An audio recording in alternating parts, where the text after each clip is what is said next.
Bonjour à tous, je vais vous présenter aujourd'hui le chapitre 5 de cette année de cinquième qui s'intitule Conversion d'énergie. C'est un cours un peu particulier puisque finalement on va avoir très peu de lois en physique, on va plutôt faire une présentation de ce que c'est que l'énergie et du rôle que ça a dans nos vies, de la manière dont la physique a des choses à dire en interaction avec d'autres matières. Tout d'abord, on va faire une petite introduction pour expliquer en quoi cette notion d'énergie, c'est à la fois une notion physique, puisque l'énergie, c'est une grandeur physique, qu'on verra pas cette année, mais plutôt en troisième, voire même au lycée, mais qui a aussi un lien avec l'énergie dans le développement économique. Le développement industriel, il a démarré au XVIIIe siècle, vers la fin, grâce à une invention, la machine à vapeur, qui est datée suivant les modèles entre le début du XVIIIe et la fin du XVIIIe. Son utilisation a explosé au cours du XIXe siècle, et c'est le développement de l'industrialisation qui en fait découle directement de cette invention. Donc là, vous avez une petite animation d'une machine à vapeur. Donc on peut transformer une énergie qui est une source d'énergie d'un type en énergie mécanique et qui décuple en fait la force qu'on peut avoir au travail. À titre d'exemple, un verre d'essence par exemple, ça contient la force développée par un ouvrier au cours d'un mois de travail.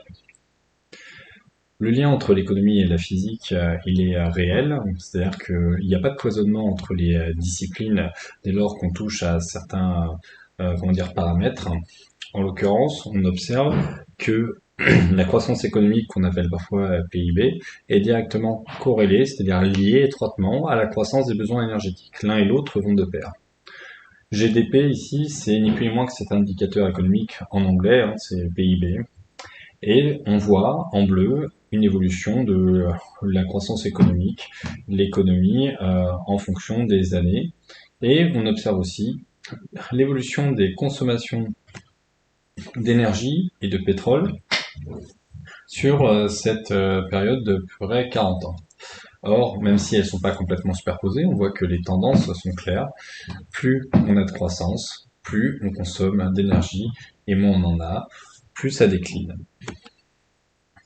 Les besoins énergétiques, depuis le début de l'industrie, c'est-à-dire le XVIIIe siècle, XIXe siècle, ont explosé et on a aussi multiplié les sources d'énergie, charbon, pétrole, gaz naturel, hydraulique, nucléaire, éolien, solaire, etc.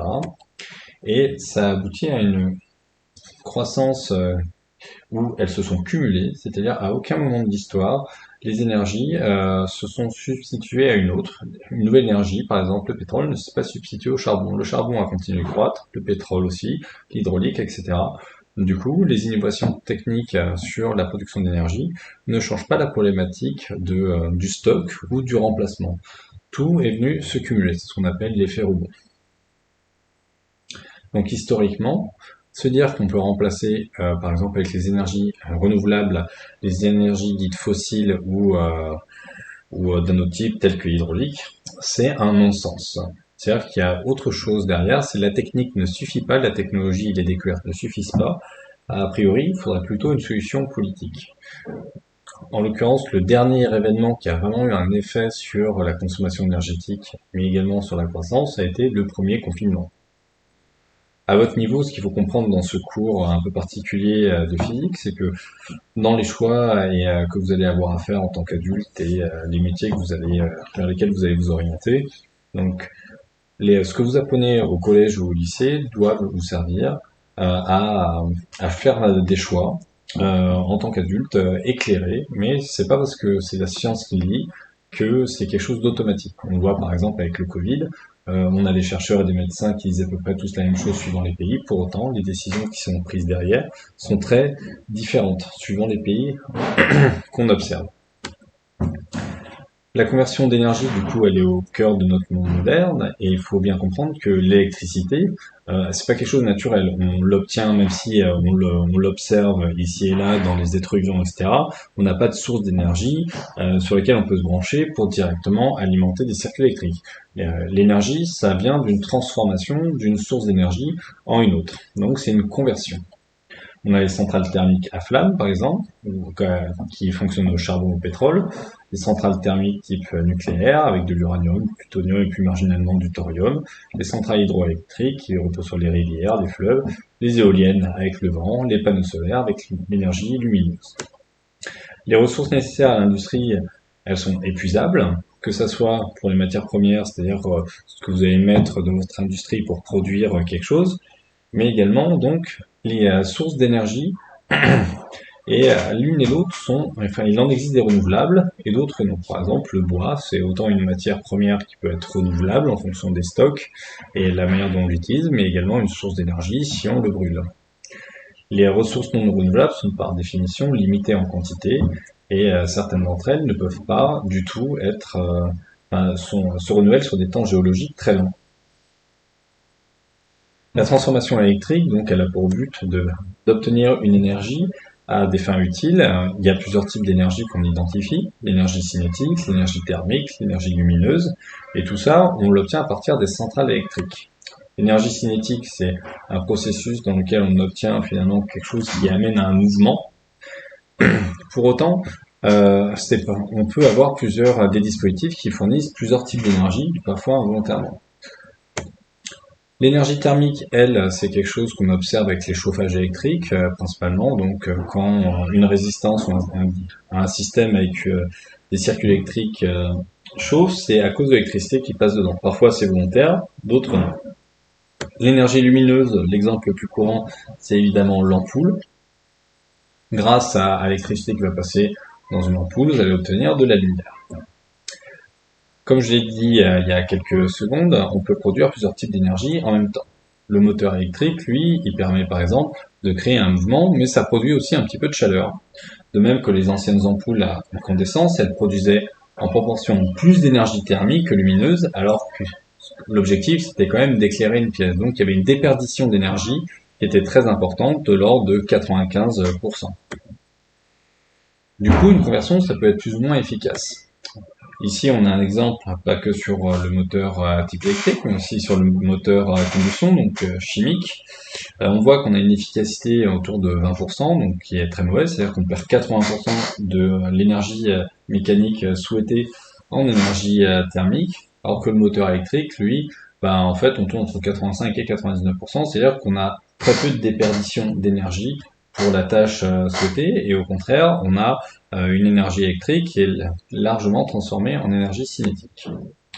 Donc, sur les ampoules, j'ai évoqué l'idée qu'il y avait plusieurs technologies. Ici, on voit un classement entre des ampoules à très faible consommation, donc à un excellent rendement, et des systèmes qui sont très énergivores par rapport à l'efficacité. En dernier lieu, du coup, il faut aussi voir que les sources d'énergie, il y a des différences majeures en termes de disponibilité et à long terme, mais également à l'instant T, c'est-à-dire la façon dont on l'utilise maintenant. Sur le tableau ici, on voit que le pétrole, le charbon, le gaz naturel, ce sont nos principales sources d'énergie. Ça représente près de 80% du total. Et que toutes sont limitées en termes de durée de vie, avec des échéances plus ou moins longues. Les seules qui, a priori, sont peu contraintes par ça sont les systèmes hydrauliques et les systèmes à type énergie renouvelable, sachant que l'hydraulique, si une rivière s'assèche, il n'y a plus d'énergie. Donc les ressources fossiles sont les plus nombreuses, mais aussi donc celles qui sont les plus en tension en termes d'espérance de vie. Tandis que les renouvelables, où c'est à 15%, on voit que même si c'est plus durable, on est quand même très en deçà des besoins aujourd'hui de nos sociétés. Par ailleurs, cette notion de disponibilité des ressources énergétiques, elle fluctue selon un paramètre qu'on a déjà évoqué, l'économie. L'économie, en fait, suivant si elle est en croissance ou pas, comme j'ai expliqué, si une économie qui s'étend, qui se développe, donc même dans les pays qui sont moins développés que nous par exemple, ça va entraîner une hausse systématique de la consommation en énergie. Là, vous avez un petit tableau qui récapitule ce qui peut se passer s'il y a une croissance, on va dire, de l'ordre de 3% à l'échelle planétaire, et s'il n'y en a pas. Vous voyez que sur le charbon, ça divise quasiment par deux, de même sur le gaz naturel et de même sur le pétrole. Donc, un développement qui serait continu, mais même ciblé sur certains pays, entraînerait inéluctablement une réduction de ces stocks qui sont non renouvelables. Du coup, le message global de ce cours, c'est d'une part de comprendre quels sont les enjeux liés à la conversion d'énergie au stock et à ce qu'on appelle les énergies renouvelables, mais également de comprendre du coup quels sont les liens entre ces sources d'énergie, comment elles sont produites et du coup quelle est leur espérance de vie. Voilà, j'espère que le cours aura été clair. Je vous souhaite bon courage.